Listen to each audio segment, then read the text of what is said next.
My friend after marriage மாமியார் வீடு பாருங்க. அம்மா பாயசம் பண்ண சொல்றாங்கம்மா. இதெல்லாம் நம்மகிட்ட சொல்லவே இல்லைல்ல கல்யாணத்துக்கு முன்னாடி. எவ்வளவு ஸ்பூன்மா பால் ஊத்தணும்? டம்ளரா? எந்த டம்ளர்மா? சின்ன டம்ளரா பெரிய டம்ளராமா? வீட்டுக்கே வந்துடும்மா, எல்லாம் எனக்கு தெரியவே தெரியாது.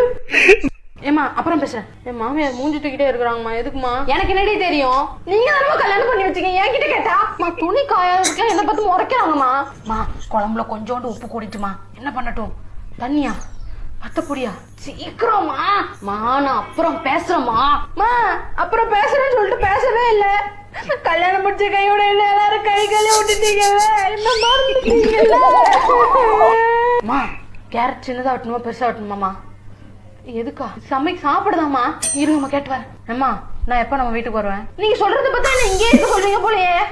எனக்கு ஒரே ஃப்ரஸ்ட்ரேஷனா இருக்குமா. நீங்க இருக்கிறவங்கள பார்த்தாலே டென்ஷன் ஆகுதுமா. சின்ன வயசுல நீங்க என்ன சொன்னீங்க? தெரியாத ஆட்களோட பேசக்கூடாது, தெரியாத ஆட்கள் எது கூட்டாலும் வாங்கி சாப்பிடக்கூடாதுன்னு சொன்னீங்கல்ல. இங்க இருக்கிற யாரையுமே எனக்கு தெரியலமா.